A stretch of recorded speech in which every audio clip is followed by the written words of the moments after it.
नमस्कार, आप सबका स्वागत है एग्जाम कोच की ऑनलाइन क्लासेस में। प्रारंभ कर रहे हैं आदिकाल का जो भाग चल रहा है पिछली कक्षाओं से।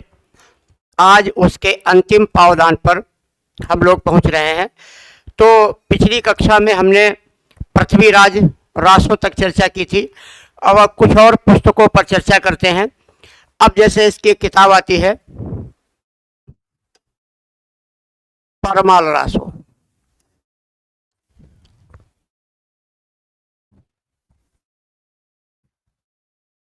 परमाल रासो ये महोबा के राजा थे।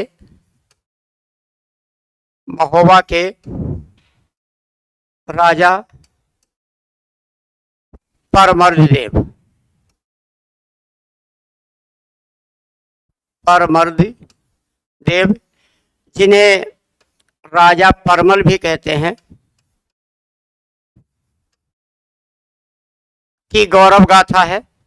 और इसको लिखने वाले इनके राज कवि, दरबारी कवि कह सकते हो, जगनिक थे।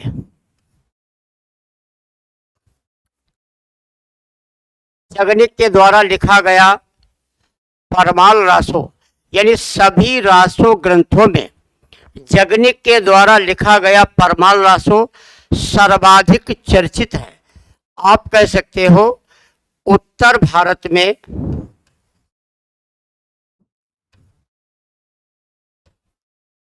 वर्षा ऋतु में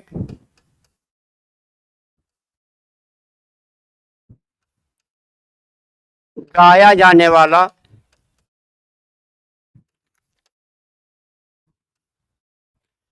यानी इसका गायन उत्तर भारत की वर्षा ऋतु में किया जाता है, सबसे ज्यादा चर्चित है। कुछ विद्वानों का मानना था कि परमाल रासो, जिसे हम इस परमाल रासो को ही आला खंड भी कहा जाता है।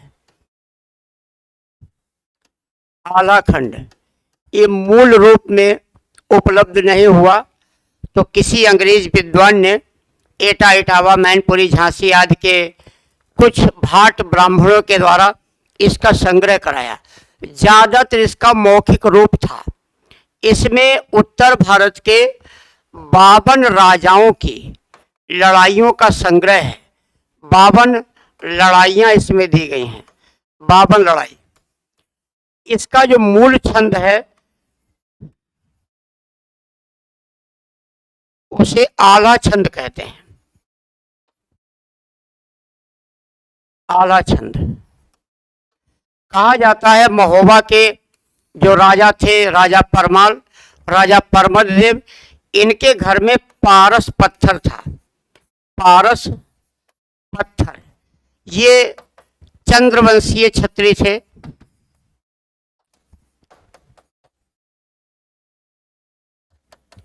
चंद्रवंशीय क्षत्रिय थे और बड़े ही पराक्रमी योद्धा थे। इनके परिवार में या दरबार में कोई लोग कहते हैं वो इनके परिवार के थे, कुछ लोग कहते हैं वो इनके सामंत थे। सामंत थे या परिवार के थे ये स्पष्ट नहीं कहा जा सकता है। आल्हा उदन नाम के, आल्हा उदन नामक योद्धा थे। अत्यधिक शक्तिशाली और ऐश्वर्यशाली राजा थे। जब महाराज परमर्ददेव के बल थक गए, कह सकते हैं राजा बुढ़ा गए या जो भी हुआ, तो इन पर आक्रमण किया था पृथ्वीराज चौहान ने। और अंत में ये पृथ्वीराज चौहान के अंडरटेकिंग में रहे हैं। उनको कर दिया करते थे, टैक्स दिया करते थे।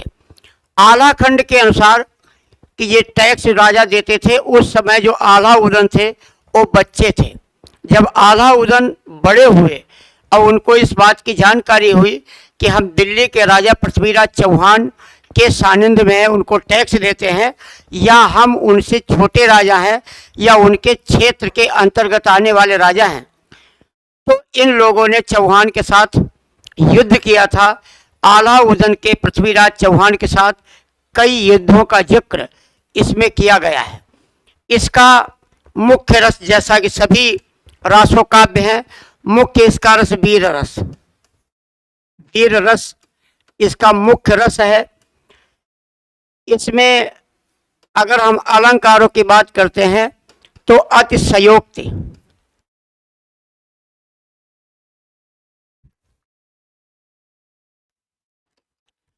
अलंकार का प्रमुखता के साथ वर्णन किया गया है और शेष वही सारी घटनाएं जो इस रासो ग्रंथ की थी। ऐतिहासिकता का अभाव है, राजा के शौर्य ऐश्वर्य का वर्णन है, युद्ध का सजीव वर्णन किया गया है, युद्ध का सजीव वर्णन किया गया है। कहा जाता है कि इस समय के जो कवि लोग थे वो राज दरबार के अलावा युद्ध क्षेत्र में भी जाया करते थे और आंखों देखा युद्ध का हाल अपने काव्य में लिखते थे। इन्होंने अपने काव्य में विभिन्न प्रकार के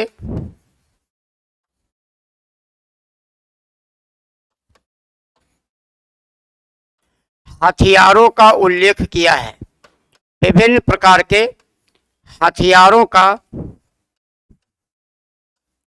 उल्लेख किया है। कहा जाता है उस समय क्षेत्र अपने विशेष प्रकार के हथियार के निर्माण के लिए प्रसिद्ध हुआ करते थे। अलग अलग क्षेत्रों के अलग अलग बने हथियार इस समय युद्ध के बड़ा काम आया करते थे, उसका यहाँ वर्णन किया गया।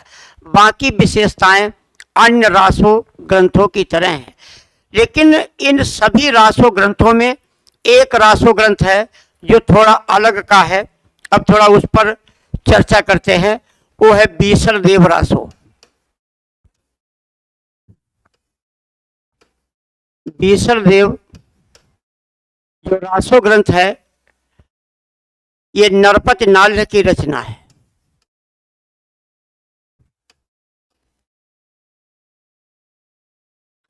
नरपति नाल्ह इसके कवि हैं, रचनाकार हैं। इसमें क्या वर्णन किया गया है, किन राजाओं के बारे में उल्लेख है, तो ध्यान दीजिएगा। इसमें शाकंभरी नरेश,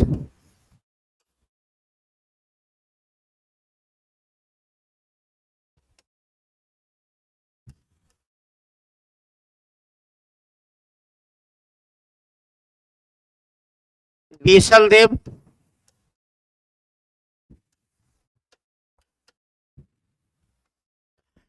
और भोज परमार के पुत्री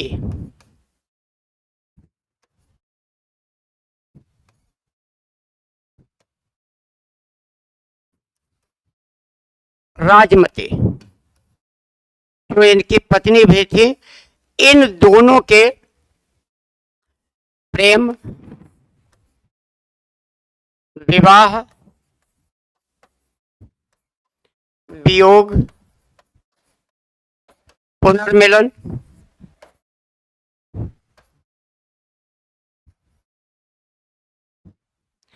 आदि का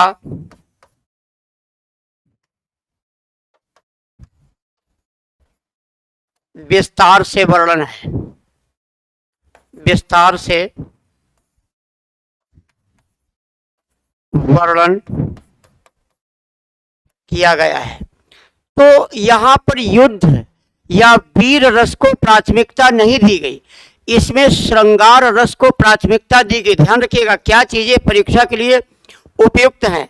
इसमें श्रृंगार रस की प्रधानता है, वीर की अपेक्षा श्रृंगार रस की प्रधानता है, अतः यह एक श्रृंगारी काव्य है। क्या आपको लिखना, ध्यान देके, वीर गाथा काल की श्रृंगारी रचना। ये प्रश्न कई बार परीक्षा में आ चुका है कि इसमें से कौन सी रचना वीर गाथा काल की श्रृंगारी रचना है। वीर गाथा काल की सभी रचनाओं या सभी रासो ग्रंथों का जो प्रतिपाद्य विषय है, मूल विषय है जो वीर रस है, ये वीर रस से हट करके है। यहाँ पर श्रृंगार है, या एक श्रृंगारी काव्य है, श्रृंगारी रचना मानी जाती है। इस रचना में सबसे पहले यानी सर्वप्रथम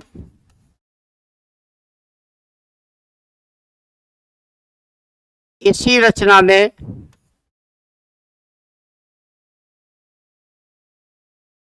बारह मासा का वर्णन किया गया है।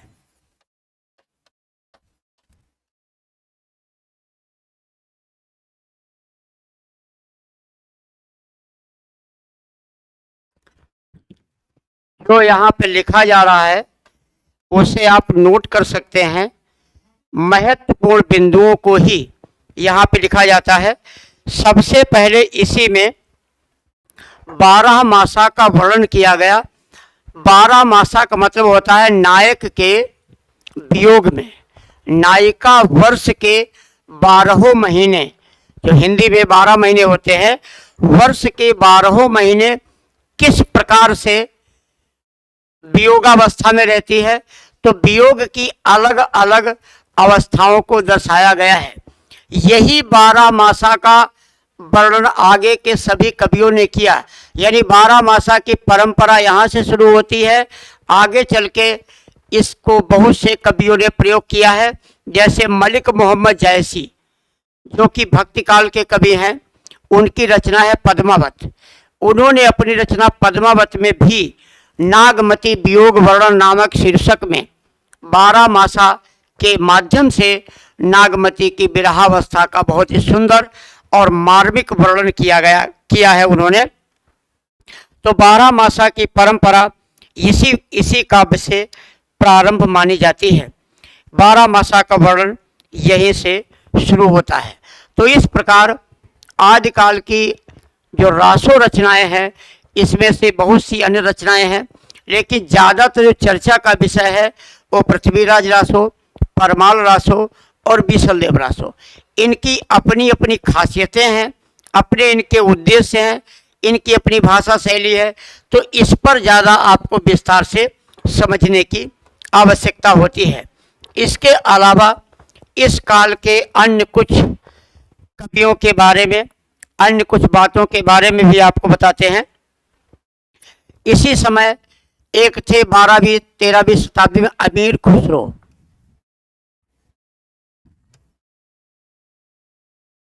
अमीर खुसरो को बहुमुखी प्रतिभा का धनी माना जाता है। बहुमुखी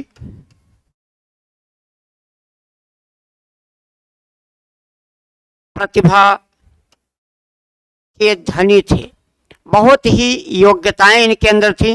विभिन्न प्रकार की काव्य कृतियाँ ये किया करते थे और मुख्य रूप से इनकी जो मुकरियाँ और दोषमुखे पहेलियाँ, यानी इनकी पहेलियाँ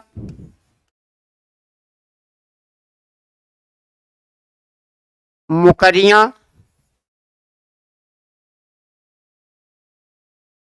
दोषमुखे आज भी प्रचलन में है। आज भी प्रचलन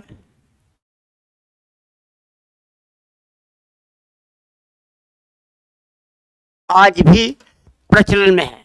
इनकी एक पहेली का उदाहरण देते हैं, जो कई बार पूछ ली जाती है किसकी पहेली है या इसका उत्तर क्या है। तो इनकी पहेली है, एक थाल मोती से भरा,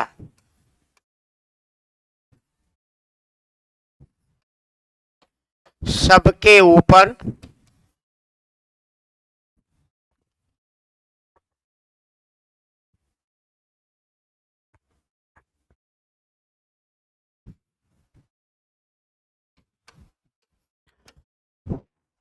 औंधा पड़ा।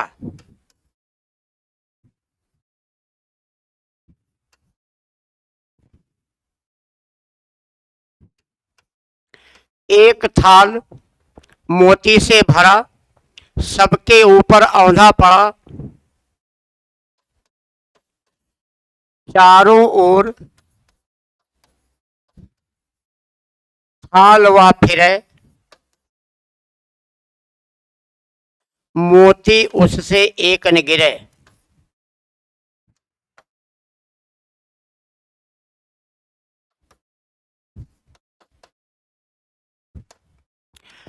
बहुत ही चर्चित है, पहेली है।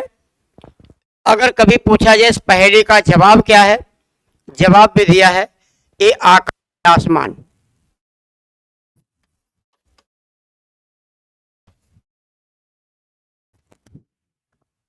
एक और लिखा था, एक नार ने अचरज किया, सांप मार पिंजरे में दिया, ज्यों ज्यों सांप ताल को खावे, और सूखे ताल सांप मर जावे। दिया और बत्ती इसका उदाहरण था। तो विभिन्न प्रतिभा के धनी थे। अमीर खुसरो को तोता ये हिंद की उपाधि दी गई थी। तोता ये हिंद, इस उपाधि को देने वाले कौन थे? अलाउद्दीन खिलजी।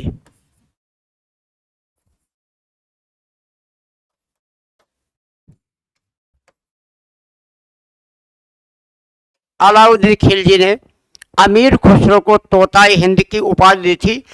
और कुछ लोगों का मानना है इन्हीं अमीर खुसरो ने 12वीं शताब्दी में मध्य देश की भाषा को सबसे पहले हिंदवी नाम से संबोधित किया था। इसीलिए हिंदी शब्द को फारसी भाषा का माना जाता है। अगले इस समय के और एक कवि थे,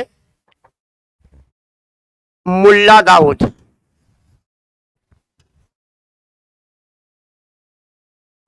पूरी बात ध्यान सुन लीजिएगा।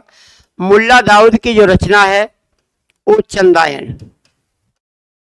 चंदायन का जो रचना काल है वो 1379 ईस्वी है। 1379 ईस्वी में ये रचना रची गई थी। जो रचना काल के समय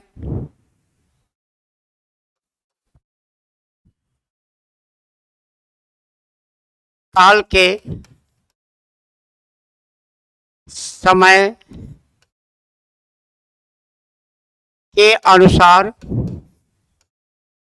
आदिकाल की है,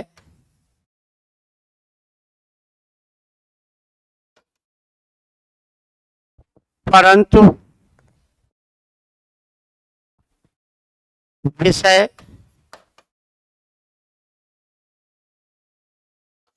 और शैली के अनुसार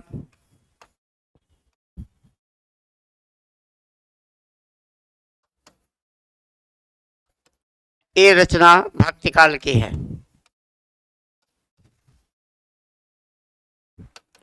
पूरी बात को समझ लीजिएगा। ये चंदायन रचना भक्ति काल की ही है, लिखी गई आदिकाल में थी। इसका लिखने का समय अलग था। जैसे अगर हम केशव दास की रचना रामचंद्रिका की बात करते हैं तो वो 1601 में लिखी गई थी। उस समय भक्ति काल चल रहा था, लेकिन वो रीतिकाल की रचना है। तो इसका जो विषय है, प्रतिपाद्य विषय, वो भक्ति है, अतः वो भक्ति काल की रचना मानी जाती है। लेकिन समय जो लिखने का था वो उसका समय अलग था, इसलिए इसका यहाँ पर केवल उल्लेख कर दिया गया है। इस समय के कुछ अन्य रचनाएं और कवि भी हैं जिनको आपको जानकारी रखनी है, उनके बारे में संक्षिप्त आपको बता देते हैं। जैसे एक कवि है स्वयंभू, की रचना है पौमचर्यु।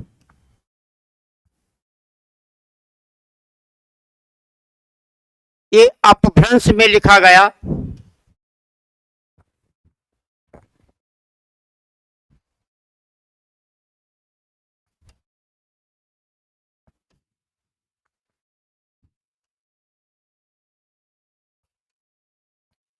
लिखित क्या है, राम काव्य है, ये ध्यान रखना है। अपभ्रंश में लिखित एक राम काव्य है। पौमचर्यु शब्द अपभ्रंश का है। अगर इसका हिंदी आप शुद्ध हिंदी बनाएंगे तो हो जाएगा परम चरित्र। और परम चरित्र यानी उच्च सर्वोच्च चरित्र मर्यादा पुरुषोत्तम श्री राम का माना जाता है। अतः यह एक राम काव्य रचना है। एक और अगले कवि हैं, उनका नाम है अब्दुल रहमान।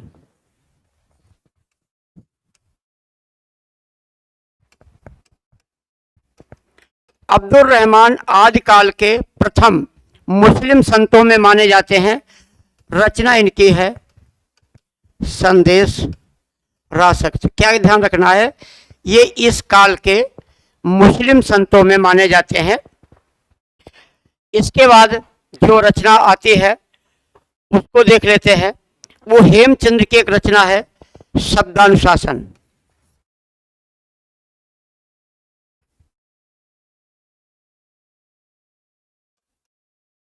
आचार्य हेमचंद्र, रचना का नाम शब्दानुशासन है। यह एक व्याकरण ग्रंथ है। ध्यान रखिएगा, ये अपभ्रंश का व्याकरण है। इसी वजह से हेमचंद्र को प्राकृत का पाणिनि कहा जाता है।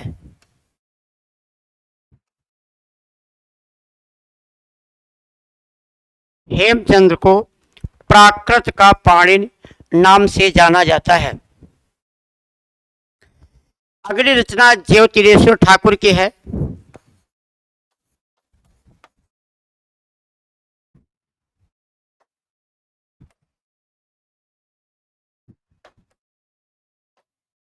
रचना का नाम है वर्ण रत्नाकर। इसमें भी एक प्रकार से व्याकरण का कुछ पुट दिया गया है या भाषा संबंधी कुछ चीजें इसमें बताई गई। कुछ लोग इसे भी एक व्याकरण ग्रंथ मानते हैं। फिर आते हैं दामोदर शर्मा।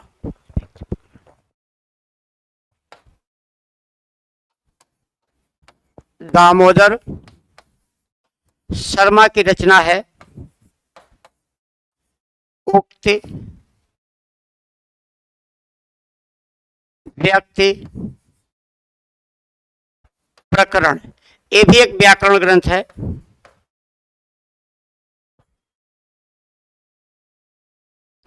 उक्त व्यक्ति प्रकरण भी एक व्याकरण की पुस्तक मानी जाती है। भट्ट केदार की रचना जयचंद प्रकाश।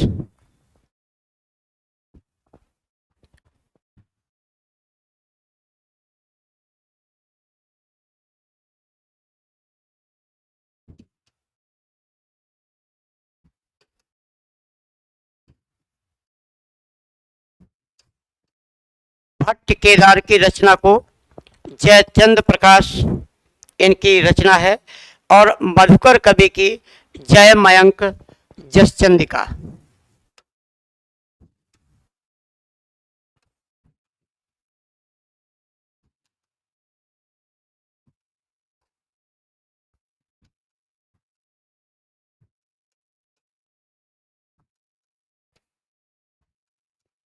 इन दोनों ही रचनाओं में कन्नौज के राजा जयचंद का यशोगान है।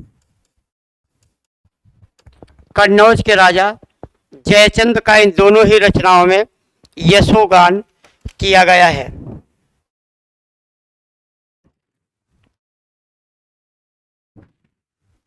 एक व्यास कवि हैं, इन्होंने लिखा था नल दमयंती कथा।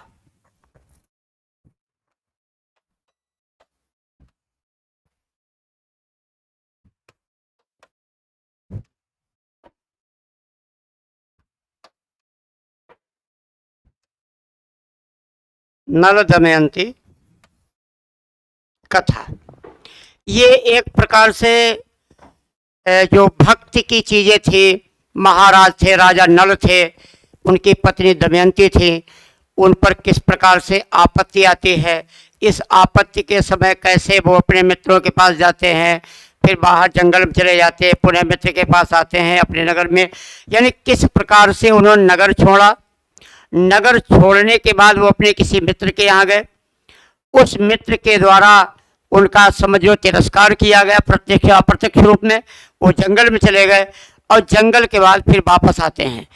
इसकी कथा बताई जाती है कि जो महाराज नल थे उन्हें भविष्य की जानकारी थी, यानी राजा के साथ उनका ज्योतिष शास्त्र भी बहुत अच्छा था।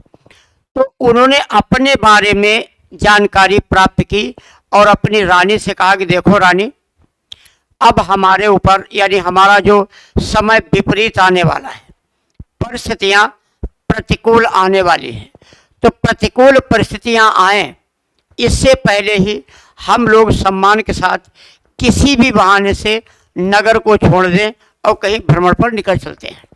खैर, रानी ने इनकी बात मान ली, ये दोनों भ्रमण पर चल देते हैं।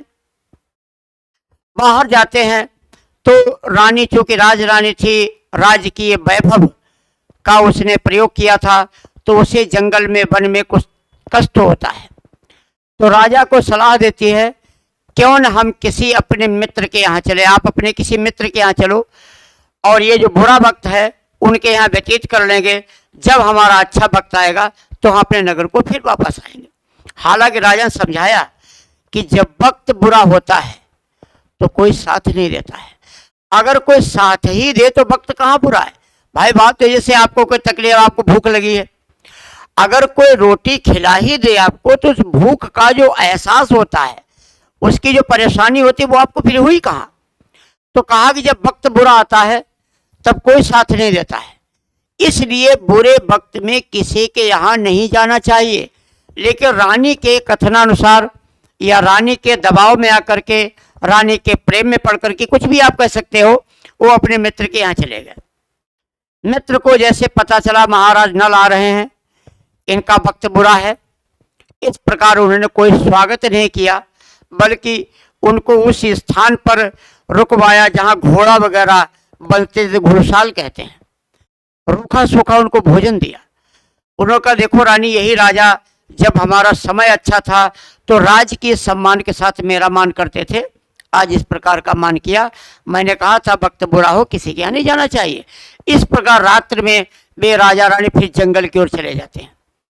जब राजा ने कहा कुछ समय के बाद रानी से कि अब हमारा अच्छा वक्त आने वाला है, अपने नगर चलते हैं। तो इस नगर चलने के लिए वो चल दिए, वहां से जंगल से नगर की ओर। तो कहा कि अब हम पहले उस राजा के पास जाएंगे जहां हम रुके थे बुरे वक्त में। राजा को पता चला तो उसने बड़े ढोल नगाड़ों के साथ, बड़े ही उत्साह के साथ, हर्ष के साथ राजा का राजकीय सम्मान किया। तो राजा ने कहा, रानी देखिए, वक्त अच्छा है तो सम्मान राजकीय है, और वक्त बुरा था तो ये भी सम्मान नहीं कर रहे थे। इस प्रकार राजा ने उनके सम्मान को स्वीकार नहीं किया और अपने नगर की ओर प्रस्थान किया। इस कहानी को एक रोचक और उपदेश के रूप में प्रस्तुत करने का श्रेय जाता है व्यास कवि को। थोड़ा पीछे देख भी लेते हैं, ध्यान देते हैं कि क्या चीजें आपको ज़्यादा समझनी थी।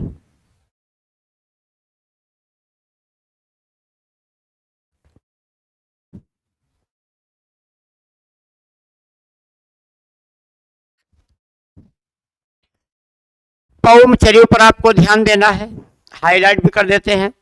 उसके बाद शब्दानुशासन व्याकरण ग्रंथ है और इन्हें प्राकृत का पाणिनि कहा जाता है, इस बात को ध्यान रखना है।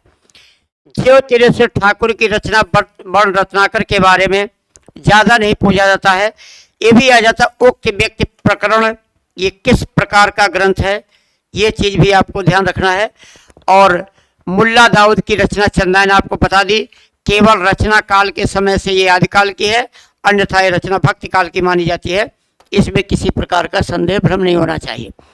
अमीर खुसरो के बारे में, इनको तोता हिंद की उपाधि किसने दी थी, और इन्होंने वैसे पहेलियाँ, मुकरियाँ, दोष मुके बहुत चीज़ें लिखी हैं, लेकिन सबसे ज़्यादा इनकी चर्चित पहेलियाँ हैं, जिसमें एक पहेली भी यहाँ लिखी गई है जिसका उत्तर क्या था, आसमान। फिर तोता हिंद की उपाधि इनको किसने दी थी,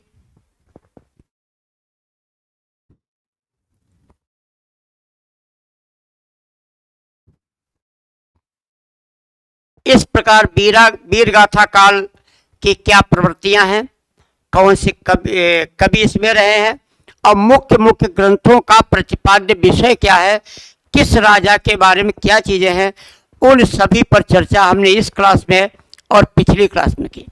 इसके साथ ही ये आदिकाल का जो भाग है ये पूरा होता है, संपन्न होता है। अगली क्लास में हम आपसे चर्चा करेंगे अगले काल की ओर, मध्यकाल की ओर। तब तक के लिए नमस्कार, जय हिंद।